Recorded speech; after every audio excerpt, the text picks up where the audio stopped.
Sadiq sir பேசுறது பேசுறாரு. அந்த அளவுக்கு ஒரு பயங்கரமா ஒரு மொழிவெளியும் பேசுவாரு, ரொம்ப மொழியதாக பேசுவாரு.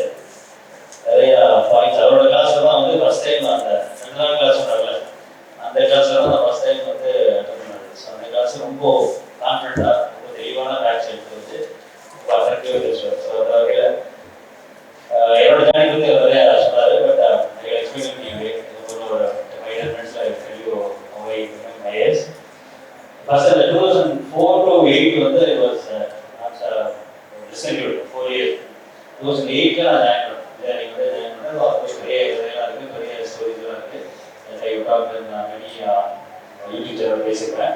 2008 to 12 இந்த இன்ஜினியரிங் கவர்மெண்ட் காலேஜ் வெள்ளூரில் நான் படித்தேன். சிவில் இன்ஜினியரிங் ஸ்டூடெண்ட் நான்.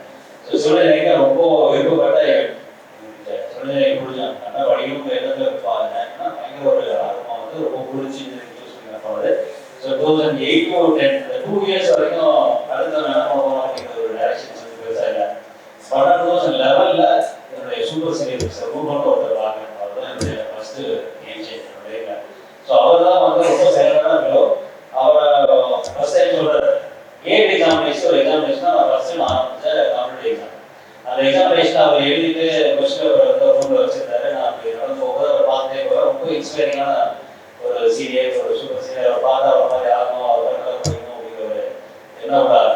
ஸோ அவரை பார்த்துட்டு அவரை கூப்பிடுறாரு. நீங்கள் பார்த்து கரெக்டாக கூப்பிட்டு ஒன்று அவர் சொன்னார், இந்த கொஸ்டின் பேப்பரை சால்வ் பண்ணுவாங்க. என்ன கொஸ்டின் பேப்பர் என்ன எதுன்னு தெரியும். எனக்கு அந்த கேட் எக்ஸாமினேஷன் எழுதணும் அப்படிங்கிற எண்ணம் தான் கிடையாது. ஸோ அடுத்து என்ன பண்ணாங்கன்னா ஒரு 4 வருஷம் முடிச்சுட்டு வேறு ஏதோ ஒரு வேலைக்கு போகணும். ஏற்கனவே கேப்பு ஃபேமிலி பேக்கர்ஸ் இந்த நேரத்தில் நான் போய் அடுத்து படிக்கிறேன் நினைச்சோம். இப்படி ஒரு சுச்சுவேஷனில் அவரை கொடுத்தாரு. கூட கூட நான் சால்வ் பண்ணிட்டு ஒரு 2 days கழிச்சு கொண்டு போய் அவரை கொடுத்து நல்ல ஸ்கோர் அவரே மார்க் பண்ணாரு. ஒரு நல்ல ஸ்கோர் வந்துருந்தாரு. ஸோ திரும்ப நீ மேலே படிக்க ஆசைப்பட்டீங்கன்னு கேட்டார். ஸோ நான் படிக்கிறேன், நான் போகிறேன், போய் படிக்கிறேன் அப்படின்னு சொன்னேன். அதுக்கப்புறம் சொன்னார், நீங்கள் சென்னையில் நான் படிச்சிருக்கேன், நான் சேர்த்து வரேன், நீங்கள் போ அப்படின்னாரு. சரி ஓகேனா. பட் ஃபினான்ஷியலாக நான் ஏற்கனவே வந்து காலேஜில் லைஃப்பில் 950 ரூபா ரெஸ்யூல் எழுதுறதுக்கே மொபைல் ரீசார்ஜ் வரைக்கும் நான் தீர்றேன். என்னால் கண்டிப்பாக ஃபீஸில் தர முடியாது, போக முடியாது. நான் போகணும் முடிவு பண்ணேன். முடிவு முடியாது. அப்போ அவரே ஒரு 5 years முடிச்சு காலேஜே சொல்லி சேர்ந்து விடாரு. ஸோ நான் காலேஜ் போகிறேன், இந்த கிளாஸ் போகிறேன்.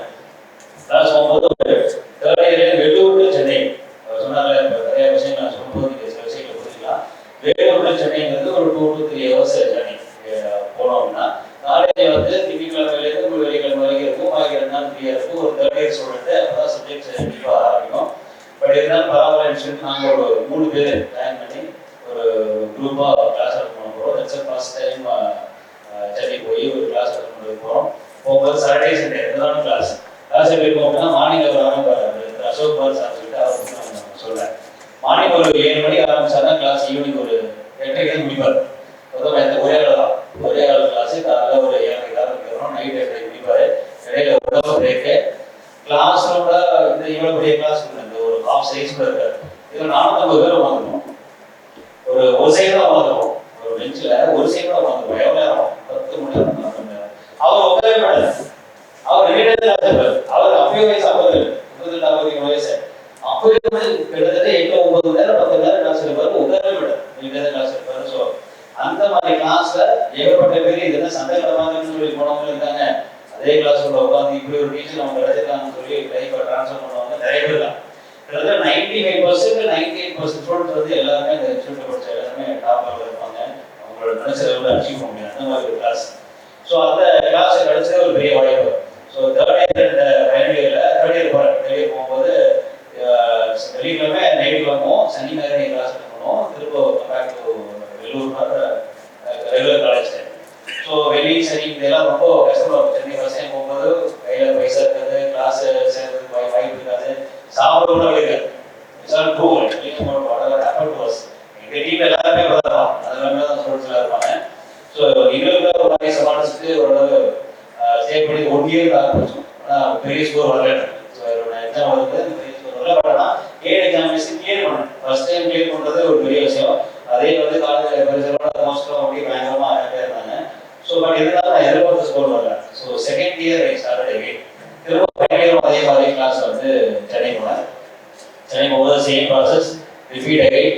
சேம் சாட்டர்டே சண்டே கிளாஸஸ் இதே மாதிரி வெள்ளூர் டு சென்னை டிராவல், திரும்ப ஈவினிங் வந்து பெத்தல்பட்டம் வரணும். ஸோ இந்த எல்லா சிக்கலுக்கு மத்தியில் வரும்போது கரெக்டாக ஃபைனல் முடியும் போது கேட்டில் வந்து அரண்டை 304 வாங்கிட்டு எனக்கு ஐஐடி மெட்ராஸ் சீட் கிடைச்சு. So that's a first taste of success. அதுக்கப்புறம் தான் சர்வசாதாரண லெவலில் எடுக்க முடியாது. ஸோ அப்போ இந்த கிளாஸ் போயிட்டே இருக்கும்போது அவர் என்ன சொல்றாருன்னா, ஒரு ஐஏஎஸ் படிக்கலாம், இன்ஜினியரிங் சர்வீஸ் ஒரு எக்ஸாமினேஷன் படிக்கலாம்னு சொல்லி ஃபர்ஸ்ட் ஒரு மோட்டிவேஷன் கொடுத்தாரு. நிறைய பேர் கிளாஸ் எடுத்தவங்க ஐஏஎஸ் பாஸ் பண்றாங்க, ரெகுலர் கிளாஸ் வரும். அந்த ஐஏஎஸ் கிளாஸ் பாஸ் பண்ணவங்க ரெகுலர் கிளாஸ் பண்ணணும், டெய்லி கிளாஸ் பண்ணணும். சாட்டர்டே சண்டே மட்டும் பார்த்தாது. ஏன்னா நேஷனல் லெவலில் ஒரு இன்ஜினியர்ஸ் நடக்கக்கூடிய ஒரு ஹையஸ்ட் லெவல் ஆஃப் எக்ஸாமினேஷன். அதில் கேட்கக்கூடிய கேள்விகள்லாம் ரொம்ப காம்ப்ளிகேட்டான கொஸ்டின்ஸாக இருக்கும். இன்ஜினியரிங் எப்படி இருக்கு தெரியும், சர்வசாதாரண போய் செமஸ்டர் எக்ஸாம் எழுதுறதா நைட் எழுத முடியாது, ரொம்ப காம்ப்ளிகேட்டாக இருக்கும். ஒரே பேப்பரில் எல்லா கொஸ்டின் பேப்பரும் மிக்ஸ் ஆகிடும். ஸோ அந்த எக்ஸாமினேஷனுக்கான தகுதியை நம்ம கொண்டு வரணும் அப்படின்னா வந்து டெய்லி கிளாஸ் போகணும் அப்படின்னு சொன்னாங்க. டெய்லி கிளாஸ் போகிறதுக்கு வாய்ப்பு இல்லை. பட் இருந்தாலும் இந்த ஐஐடி படிக்கக்கூடிய எக்ஸ்பீரியன்ஸ் வச்சுட்டு ஐஐடி பாம்பே, ஐஐடி டெல்லி, ஏகப்பட்ட ஐஐடிக்கு ட்ரெயினில் உட்காந்து நாங்கள் மாஸ்டர்ஸ் படிக்கிறேன் கிளாஸ் போனோம். ஃபைனலாக இந்த ஐஐடி மெட்ராஸ் எடுத்துச்சு. என்னோட ஃப்ரெண்டு வந்து இங்கே ஐஐடி கிடக்கும்.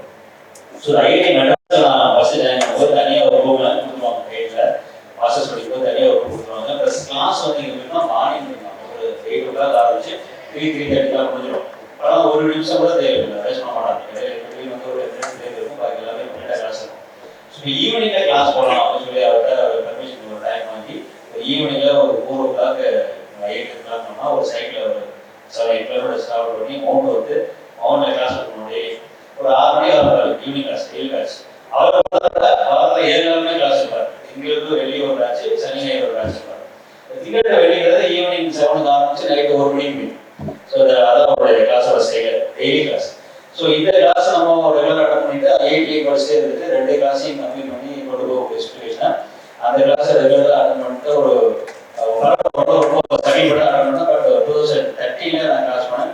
2013 போய் எழுதிட்டு எக்ஸாம் எழுதும் போதே வந்து இன்ஜினியரிங் சர்வீஸில் மெயின்ஸ் எக்ஸாமினேஷன் கிளியர் பண்ணி இன்டர்வியூ வரைக்கும் போயிட்டேன். ஸோ இன்டர்வியூ போகும்போதே நான் வந்து ஐஏஎஸ் கிளாஸ் எக்ஸாமினேஷன் ப்ரிப்பரேஷனுக்காக வேண்டி மனிதநேயத்தில் உட்காந்துருந்தேன். எனக்கு தெரியும் இந்த ஐஏஎஸ் கிளியர் இருக்கும். ஒரு டார்கெட் முடிஞ்சிருச்சுன்னா I want to shift the next target. 2வது நாள் சும்மா இருக்க முடியாது, வெட்டியாக இருக்க முடியாது. ஸோ ஏதாவது வேலை செஞ்சுட்டே இருக்கோம். ஸோ 2013 ஃபர்ஸ்ட் இயர் 2 முடிச்சு எக்ஸாமினேஷன் எழுதிட்டு அடுத்த வருஷம் ஃப்ரீயாக இருப்போங்கிற மைண்ட் செட் எனக்கு வந்துருச்சு. எப்படி இருந்தாலும் ஐஏஎஸ் வருஷம் கிளியர் பண்ணுறதுக்கு வாய்ப்பு நல்லா எழுதிக்கும். பட் இருந்தாலும் ஒரு வருஷம் எப்படி வந்து காலேஜ் மட்டும் படிக்கிறது, ஈவினிங் டைமாக வேஸ்ட் ஆகுது அப்படின்னு சொல்லிட்டு அதுதான் நான் ஐஏஎஸ் ஸ்டார்ட் பண்ணேன். ஸோ பாக்கையில் இருந்தது ஒரு 200 rupees. ஆனால் எனக்கு ஐஏஎஸ்ல படிக்கும்போது கிடைச்ச வேலை ஒவ்வொன்றோட வேலையுமே வந்து மினிமம் பார்த்தீங்கன்னா ஒரு 20 lakhs 25 lakhs வந்து 2014 ஏதோ 10-15 ஜாப் இருக்கும். ஒவ்வொரு ஃபிங்கர்லையும் ஒரு ஜாப் சொல்லுவாங்க. அந்த மாதிரி ஒவ்வொரு ஃபிங்கர்லையும் ஒரு ஜாப் வச்சிருந்தேன்.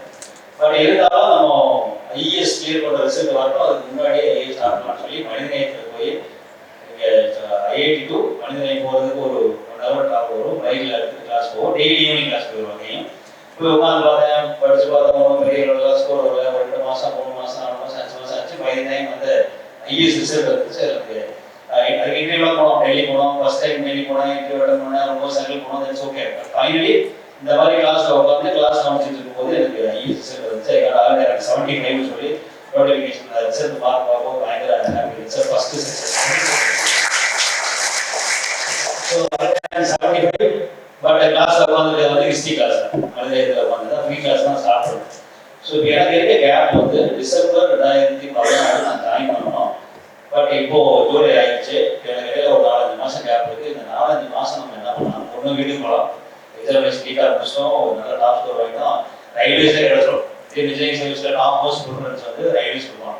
ரயில்வேஸில் சதர் ரயிலே கிடைக்கும், தமிழ்நாட்டிலே கிடைக்கும். மொத்தம் ரயில்வேஸில் 17 zones இருக்குது.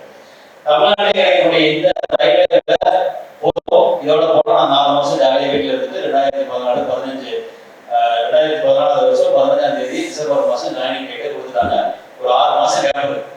அந்த 6 மாதம் கேப்ல நம்ம திரும்ப கிளாஸ் அட்டன் பண்ணுறது வாய்ப்பு இருக்காது. ஐஏஎஸ் ட்ரைனிங் போட்டால் நம்ம வேற எங்கேயாவது ஊருக்கு போயிடும், கண்டிப்பாக கிளாஸ் கிடைக்காது. அப்போதான் ஜூலை மாதம் போய் சாதிக் சாரோட ஃபர்ஸ்ட் கிளாஸ் சொல்றாரு, தேர்ட் 2 கிளாஸ் சொல்றாருல, அடுத்த வாரம் அந்த கிளாஸ் போய் நான் உட்காந்து இது வரைக்கும் நான் ஃப்ரீ கிளாஸ் போயிட்டு இருந்தேன். ஃபர்ஸ்ட் டைம் கோச்சிங்ல ஃபீஸ் கட்டி நம்ம ஜாயின் பண்ணுறது ரொம்ப சரியில்லை. பட் எதாவது போய் ஜாயின் பண்ணேன். 1 லட்சம் ரூபாய் ஃபீஸ் இருக்கக்கூடிய கிளாஸ் எனக்காக அப்படி என்ன வச்சாலும் தெரியல. எனக்காக ஒரு 15,000 ரூபாய்க்கு வாங்கிட்டு கிளாஸ் அட்மிட் பண்ணிட்டாங்க. ஒரு 2000 யாரும் நமக்கு தெரியாது, இன்க்ளூட் பண்ணிக்கல. நான் வந்து ஒரு ஐஏஎஸ் பாஸ் பண்ணிட்டேன்,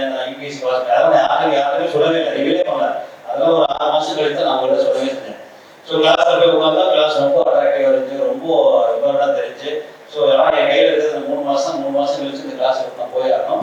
அதுக்குள்ளே நாங்கள் ஒரு பெரிய டீமே வாங்க மாட்டேன். வந்து மரத்தில் எவ்வளோ படிப்போம், பெரிய ரூம்லாம் இருக்காது. இப்போலாம் வந்து ஏசி ரூம் வேணும், அது வேணும், இது வேணும். மரத்தில் உட்காந்து ஒரு 5 பேர் வாங்கிச்சிட்டே இருப்போம் கண்டினியூஸாக.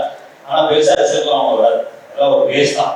ரிசல்ட் வரல. பை டிசம்பர் இங்கே கிளாஸ் அட்டன் பண்ணிச்சுன்னா டிசம்பர் 15 போய் நான் புனேல ஜாயின் பண்ணேன். So there is no connect between இப்போ ஐஏஎஸ் கிளாஸ் ப்ரொவைட் பண்ணுறதும் இந்த ஐஏஎஸ் ட்ரைனிங்கும் ஒரு கனெக்ஷன் கிடையாது. என்னோட பிரதேசம் என்னமோ தெரியல, நாங்கள் மொத்தம் 75 பேர் ஐஏஎஸ் பேட்சில் கரெக்டாக நாங்கள் ஜாயின் பண்ணுற டேட்டில் மெயின்ஸ் எக்ஸாமினேஷன் இருந்துச்சு. ஸோ அந்த வருஷம் யாரெல்லாம் இந்த ஐஏஎஸ்ல பிலிம்ஸ் கிளியர் பண்ணியிருந்தாலும் அவங்க எல்லாரும் எக்ஸாம் கொடுக்கலாம். ஸோ நாங்கள் ஒரு ஜாயின் பண்ண குரூப் எல்லாருக்கும் நார்மல் குரூப் எங்களெல்லாம் குரூப்பாக பிரித்து வேற ஒரு எடுத்தாங்க. ஐஏஎஸ் படிக்கிற மைண்ட் செட் இருந்தாங்கல்ல அவங்களே எக்ஸாம் முடிச்சு கரெக்டாக 7 தான் இருக்கலாம். டிசம்பர் 22 அவங்க வந்து ஜாயின் பண்ணாங்க. அந்த ஐஏஎஸ் படிச்சாங்க பாருங்க, அவங்க எல்லாம் ஒரு குரூப் இருக்காங்க. ஸோ ட்ரைனிங்லாம் ஜாலியாக ஒன்றா அட்டன் பண்ணுவாங்க, ஒன்றா உட்காந்து படிப்பாங்க. ஒரு அவங்களோட என்வாமெண்ட் ரொம்ப சூப்பராக இருக்கும். நம்மளோட 10 பேர் படிக்கிறாங்க, ஒரே வேலை செய்றீங்க. நீங்கள் வந்து ஒரு வேலை செய்றீங்க, 15 பேர் இருக்கீங்க, 15 பேர் 10 பேர் ஐஏஎஸ் படிக்கலாம். நீங்கள் ஐஏஎஸ் படிக்கிறீங்கன்னா உங்களுக்கு ரொம்ப ஈஸி. 10 பேர் சொல்லிட்டு நீங்கள் ட்ரைனிங் போனா நீங்கள் கரெக்ட் செல்லாம் உட்காந்து படிச்சு வரலாம், ஈஸியாக டிசைட் பண்ணிடலாம். ஆனால் என் குரூப்பில் நான் ஒருத்தன் தான். அதெல்லாம் வந்து ஜாலியாக என்ஜாய் பண்ணுற ஒரு மாதிரி அந்த குரூப்பில் போய் மாட்டினேன். பட் இருந்தாலும் பரவாயில்ல சொல்லி அதுலேருந்து கொஞ்சம் கொஞ்சமாக படிச்சு அங்கே எக்ஸாமினேஷன் எழுதி இங்கே அனுப்பிவிடுவேன். ஸ்மார்ட் கிளாஸுக்கு அனுப்பிவிடுவேன். கொரியரில் அனுப்பிவிட்டு இவங்க எனக்கு கரெக்ஷன் போட்டு மார்க் போட்டு இங்கேயும் எனக்கு எதாவது அனுப்பிடுவாங்க. எவ்வளோ மார்க் வாங்கிருக்குன்னு சொல்லி என்ன படித்தாலும் மார்க் ஏறவே ஏறாது. 36 மார்க், 35 மார்க், 37 மார்க் போயிட்டே இருக்கும். பட் ஒரு ஸ்டேஜில் கொஞ்சம் கொஞ்சமாக அந்த ஃபெயில் தானே ஒரு 1.5 வருஷம் ஆச்சு இம்ப்ரூவ்மெண்ட் வருது. ஒரு ஸ்டேஜில் கொஞ்சம் கொஞ்சமாக அந்த இம்ப்ரூவ்மெண்ட் வர ஆரம்பிச்சு. அதுக்கப்புறம் ஒரு லீவ் வாங்கிட்டு நான் திரும்ப வந்தேன். வந்து ஃபுல் ஃப்ளெஜாக படிக்கணும்னு சொல்லிட்டு ஒரு 6 மாதம் லீவ் வாங்கிட்டு ஃபுல் ஃப்ளெஜாக ஸ்மார்ட் கிளாஸ் உட்காந்து படிக்கும்போது ஃபஸ்ட்டு அந்த அடப்ட் எழுதுனேன், ஃபிலிம்ஸ் எழுதுனேன். இட்ஸ் ஃபர்ஸ்ட் டைம் எனக்கு ஃபிலிம்ஸ் கிளியர் ஆச்சு. 2014 மெயின்ஸ் உட்காந்து படித்தோம். டைமே இருக்காது, நேரமே இருக்காது. அவங்களோட ஆஃபீஸ் ரூம்னா எங்களுக்கு கொடுத்துருந்தாங்க. ஆஃபீஸ் ரூம் அவரோட ஓன் ஆஃபீஸ் ரூமை நைட் நாங்கள் உட்காந்து படிக்கிறது எங்களுக்கு கொடுத்துருந்தாங்க. நாங்கள் ஒரு 4-5 பேர் உட்காந்து ஃபுல்லாக படிச்சுட்டு மெயின்ஸ் எழுதுறோம். மெயின்ஸ் நாங்கள் எல்லாருமே பாஸ் பண்ணோம். மெயின்ஸு எல்லாருமே இன்டர்வியூ போனோம். கடைசியாக லிஸ்ட் இருந்தது என் மேல் மட்டும் 910 வந்துச்சு. பாக்கி எல்லாருக்கும் ரிசல்ட் இதாகல. அந்த ரிசல்ட் வந்ததுலேருந்து அடுத்த 10 நாள் அடுத்த ஃபிலிம்ஸ் சொன்னார்ல சார், சொன்னார்ல நான் இது வரைக்கும் நான் இன்டர்வியூ கேட்டேன், நாளைக்கே திரும்ப அடுத்த ஸ்டூடெண்ட் மாதிரி அடுத்த ரிசல்ட்ல நான் ஒருத்தரோட 910 வாங்கியிருந்தேன். ஆனால் எனக்கு ஒரு பெரிய ஹாப்பி இல்லை. ஏற்கனவே இன்டர்வியூ தான் லீவ் எடுத்து வந்துருக்கேன். திரும்ப போய் 910 வாங்கிட்டு நான் போய் ரயில்வேஸில் ஜாயின் பண்ணி இதெல்லாம் ரோடோட ஜாயின் திரும்ப நான் கம்மி பண்ணுறேன்னு சொல்லி டைம் கேப்பே இருக்காது. சரி கம்மி பண்ணால் ஸ்டடி பண்ணால் கண்டினியூஸாக ஸ்டடி பண்ணும்போது எனக்கு அப்போது ஃபிலிம்ஸ் எடுக்கிறோம். என் கூட ஏற்கனவே மெயின்ஸ் ஏற்கனவே பாஸ் ஆகும். நானும் ஒருத்தர் 2 பேர் தான் ஃபிலிம்ஸ் கிளியர் பண்ணோம். அப்போ என்னோட கிளாஸ்மேட்ஸ் என்னோட ஜூனியர் தருணாவது யாருமே ஒரு கம்பெனி காலையில் ஃபிலிம்ஸ் எழுதினா ஃபிலிம்ஸ் எழுதிட்டு வெளில வரும்போது பயங்கர டஃப்பான கொஸ்டின் பேப்பர், ஒரு வித்தியாசமான கொஸ்டின் பேப்பர். எல்லாரும் வெளில 90 மார்க்கு 85 மார்க்கு அந்த இதெல்லாம் பேசிட்டு இருந்தாங்க. பட் எனக்கு நல்ல ஒரு எழுதி இந்த மாதிரி ஒரு ஃபீல். ரொம்ப காம்ப்ளெக்ஸான கொஸ்டின் பேப்பர். ரிசல்ட் வச்சு கிளியர் ஆச்சு. ஸோ அதில் இந்த கூட பாஸ் ஆகிருந்த அவரும் கிளியராக போயிட்டாரு. நான் ஒருத்தர் தான் அந்த குரூப்ல இருந்து மெயின்ஸ் போயிருந்தேன். ஸோ மெயின்ஸ் போயிருந்தேன். மெயின்ஸ் கிளியர் ஆச்சு. இந்த திரும்ப மெயின்ஸ் கிளியர் ஆகும், திரும்ப இன்டர்வியூ கூட இன்டர்வியூ கிளியர் ஆச்சு. ஸோ ஆயிரம் முன்னாடினா தமிழ்நாடு வந்துச்சு. ஆனால் இந்த ப்ராசஸ்ல இன்பிட்வீன் ஒரு தடவை ஃபெயில் ஆகி 910 வாங்கல, 910லேருந்து நான் எப்படி எனக்கு 100 மாற்றினேன், 100 கொண்டு வந்தேன் தான் என்னோட பெரிய சக்ஸஸ். இப்போ கம்ப்ளீட்டாக என்னென்ன தப்பு பண்ணமோ ஒவ்வொரு தப்பையும் எடுத்து வச்சு கரெக்ஷன் போட்டு மொத்தமாக எனக்கும் 100,000 வாங்கினவனுக்கு என்ன டிஃப்ரென்ஸ், எனக்கும் 50,000 வாங்கினவனுக்கு என்ன டிஃப்ரென்ஸ், எனக்கும் 10,000 வாங்கினவனுக்கு என்ன டிஃப்ரென்ஸ், 5,000 வாங்கினவங்க டிஃப்ரென்ஸ், ஃபர்ஸ்ட் டைம் வாங்கின டிஃப்ரென்ஸ் சொல்லி ஒரு மார்க்கை தொகுதி பார்க்கும்போது இன்னைக்கு நான் வாங்கின ஸ்கோர்லேருந்து சரியாக 100 மார்க் வாங்கினா ஆல்ரெடி எனக்கு 100 வந்துருங்கிறது. ஸோ இந்த 100 மார்க் நான் வச்சா வேலை செய்யணும். 100 மார்க் நான் வேலை செய்யலாம். 4 ஜிஎஸ் பேப்பர் இருக்கு. ஒரு கொஸ்டின் பேப்பர்ல 25 கொஸ்டின் பேப்பர், ஒரு மொத்தம் 100 கேள்வி இருக்குது. ஒரு கேள்விக்கு 1/2 மார்க் இம்ப்ரூவ் பண்ணோம்னா கண்டிப்பாக எனக்கு 50 மார்க் வந்துடும். அதுக்கப்புறம் பாக்கி 50 மார்க்ல ஏதாவது இன்ட்ரியில் ஒரு 10 மார்க் ஏற்றலாம். ஆப்ஷனல் சப்ஜெக்ட் இன்ஜினியரிங், அந்த இன்ஜினியரிங்ல ஒரு 10 மார்க் ஏற்றினா கரெக்டாக வரணும் ஒரு பிளான் பண்ணலாம். அந்த மாதிரி ஒரு பிளானை வந்து எக்ஸிக்யூட் பண்ணுறதுக்கு டெஸ்ட் எழுதி சாரி சார் எப்படி கொடுப்பேன். பேப்பர் என்ன இருக்கு, ஒன்றும் சரியில்லையே, இது சரியில்லை, இது சரியில்லை, கிரிட்டிசிசமாக இருக்கும். அந்த கிரிட்டிசிசம் தாங்கணும். எதுக்காக சொல்றாங்கன்னா அந்த கரெக்ஷன் நம்ம போய் கொண்டு வரும். நல்லா ஈஸியாக மார்க் போட்டு நம்ம கொடுத்துட்டு போயிடலாம். ஆனால் பயங்கரமாக கிரிட்டிக்கலாக சொல்லுவாரு, இந்த மாதிரி எழுதக்கூடாது, எப்படி மார்க் எழுதுறோம், அப்படி எழுதணும், அப்படி எழுதணும், பயங்கரமாக சொல்லுவாங்க.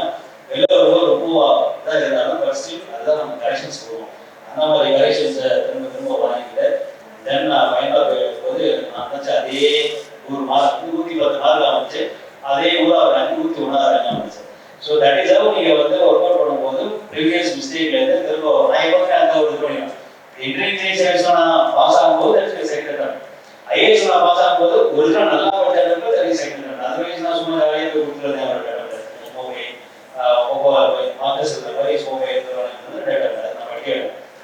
ஸோ அந்த மாதிரி ஒரு முறை மிஸ்டேக் பண்ணிட்டீங்கன்னா அந்த மிஸ்டேக்ல பேப்பர் தான் வந்து உங்களுக்கு பெரிய பேஸ். அந்த பேஸ் எடுத்து வச்சு கடைசி போட ஆரம்பிச்சுட்டா ஐஏஎஸ் எக்ஸாமினேஷன் கிளியர் கொடுத்து ஒரு பெரிய விஷயமே கிடையாது. ஆனால் அந்த சொன்ன மாதிரி இந்த எருப்பு மடலில் முறையில் அடிக்கிறதுனால இருக்கும் ஒவ்வொரு நாளும் அந்த ஒவ்வொரு நாளும் அந்த வழியை தாங்கி அதுக்கான கரெக்ஷன்ஸ் உங்களுக்கு கொண்டு வந்தால் மட்டும்தான் உங்களோட எக்ஸாமினேஷன் கிளியர் பண்ண முடியும். எந்த வகையிலையும் வந்து எனக்கு அது இல்லை இதில் உங்களோட தேவைகள் எல்லாமே ரொம்ப நேரம் ஆகிடும். என்னால் வந்து ஒரு 6 அடி நீளம் 10 அடி 8 அடி அகலம் தங்க சொன்னாலும் ஓகே அந்த இடத்துல இருந்துட்டாலே அதே பெரிய விஷயம். எந்த டிசீஸ்னாலும் போய் பார்க்கணும், எந்த டிசீஸ்ல உட்காந்தாலும் அந்த கரெக்ஷன் பண்ணணும். நமக்குன்னு ஒரு ஓன் ஸ்ட்ராட்டஜியை பார்க்கணும். தட் நீங்கள் சக்ஸஸ் ஆகணும் அப்படின்னா இன்ஸ்டியூட் படிக்கிற எல்லாருமே பாஸ் ஆக போதில்லை. அவங்க கொடுக்குற அந்த டிப்ஸை வாங்கிக்கிட்டு நமக்குன்னு ஒரு ஓன் ஸ்ட்ராட்டஜியை பார்க்கணும்.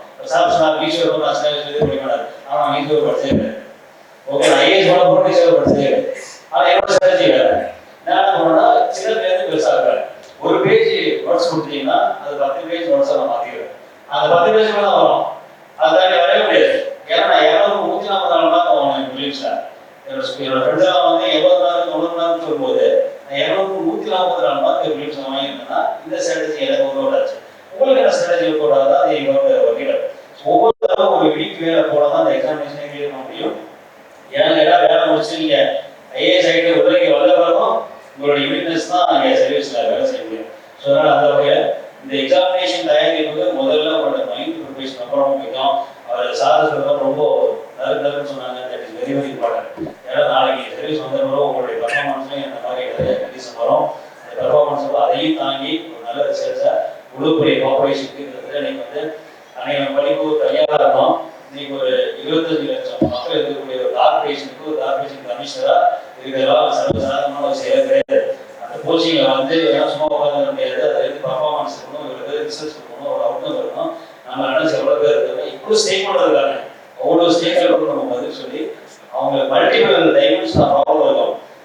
கிட்டத்தட்ட எப்படி பார்த்தாலும் என்னோட டைமென்ஷன் ப்ராப்ளம் எழுதிங்கன்னா 2 டைமென்ஷன்ஸில் ப்ராப்ளம் இருக்கும். ஒரு இடத்துல கருணாநிதி பிரச்சனை இருக்கும், ஒரு இடத்துல சிபிஐ பிரச்சனை இருக்கும், ஒரு இடத்துல தண்ணி இருக்காது, ஒரு இடத்துல ரோட் இருக்காது, ஒரு இடத்துல டிசி பிரச்சனை இருக்கும், ஒரு இடத்துல மல்லி இருக்கும், ஒரு ஏகப்பட்ட ப்ராப்ளம் இருக்கும். அதே வந்து உங்களுடைய கொஸ்டின் பேப்பர் ஒரு கொஸ்டின் பேப்பர் எடுத்து பார்த்தீங்கன்னா மேலே சொசைட்டி இருக்கும், கீழே சயின்ஸ் இருக்கும், அடுத்து ஹிஸ்ட்ரி இருக்கும், அடுத்து பார்த்தீங்கன்னா வேறு வேறு டாபிக் இருக்கும். இந்த டாபிக்லாம் சமாளிச்சு நீங்கள் பதில் எழுதக்கூடிய ஒருத்தர் உங்களோட மோட்டாக நீங்கள் வெளில வந்தாதான் இந்த சர்வீஸையும் வந்து ஒரு சஸ்டைனபிளாக இருந்து மக்களுக்கு தேவை எல்லாத்தையும் டெலிவரி பண்ண முடியும். அதுக்கான ஒரு பியூர் டெஸ்ட் தான் இந்த எக்ஸாமினேஷன். ஸோ அந்த எக்ஸாமினேஷன் வந்து ஒரு ஜஸ்ட் நுழைவாயில் மட்டும்தான். அந்த நுழைவாயில் நுழையணும் அப்படின்னா உங்களை பயங்கரமாக நீங்கள் தயார் செய்யணும். அந்த சார் சொன்ன மாதிரி இந்த முக்கியமான அந்த கேரக்டர்ஸ் எல்லாம் கொண்டு வந்தோம்னா ஆட்டோமேட்டிக்காக ரிசல்ட்ஸ் வரும். நான் அதே மாதிரி அடுத்த வருஷம் என்னோட பேட்ச் இருந்தாங்க. அடுத்த கூட இருந்தாங்க 4 பேர். ஒருத்தர் ஐஏஎஸ் தரவா ஐஏஎஸ் அடுத்த வருஷம் 2 பேர் ஐபிஎஸ் ஆகிட்டாங்க. ஸோ இது மாதிரி நாங்கள் எங்கள் நேரில் இருந்தாங்க ஒரு 10 பேர். 10 பேரில் நாங்கள் ஒரு 2 ஐஏஎஸ் இருக்கோம், ஒரு 3 ஐபிஎஸ் இருக்கோம், குரூப் 1ல ஒரு 2-3 பேர் இருக்கோம், தென் குரூப் 4ல நிறைய பேர் இருக்காங்க, குரூப்பில் இருக்காங்க. இந்த மாதிரி ஏகப்பட்ட பேர் இருக்கும். அந்த குரூப்பில் இருந்தவங்க அத்தனை பேருமே வந்து ஒரு நல்ல சர்வீஸ் பண்ணாங்க. ஸோ அந்த மாதிரி ஒரு குரூப் ஆக்டிவிட்டியோட சேர்ந்து எக்ஸாமினேஷன் எழுத வச்சுருக்கீங்க. அப்புறம் இதை ஃபர்ஸ்ட் ஸ்டெப் தான். இதுலேருந்து லைஃப் சேஞ்சிங்காக நீங்கள் எப்படி கொண்டு போறீங்க அப்படிங்கிறது எப்படி சொல்லி நீங்கள் டிசைட் பண்ணாமல் தான் அந்த கொண்டு வர முடியும். நல்ல ஒரு மோட்டிவேஷனோட ஒரு ப்ராப்பராக கைடன்ஸோட கொடுப்பாங்க. அந்த கைடன்ஸ் வச்சுட்டு ஒரு மோட்டிவேட் பர்சன். நம்மளால நிறைய ஸ்டூடெண்ட்ஸ் பாஸ் ஆகுது, ஒரு பக்கம் குறைவாக இருக்குன்னு சொல்கிறாங்க. சில வருஷத்துக்கு அதிகமாக வரும், கம்மியாக வரும். நம்ம ஸ்டூடெண்ட்ஸ் நம்ம பர்சன் நிறைய பேருக்கு பாஸ் ஆன மாதிரி தான் நமக்கு ஒரு தமிழ்நாடு லெவலில் நமக்கு ஒரு சப்போர்ட்டிவாக இருக்கும். நமக்கு நம்ம மாணவர்கள் நிறைய பேர் போகணும் தமிழ்நாடு கவர்மெண்ட் நிறைய ஸ்டெப்ஸ் எடுத்துக்கிறாங்க. ஸோ அந்த வகையில் இந்த மாதிரி டெஸ்ட் எல்லாம் யூட்டிலைஸ் பண்ணி இந்த ஸ்காலர்ஷிப்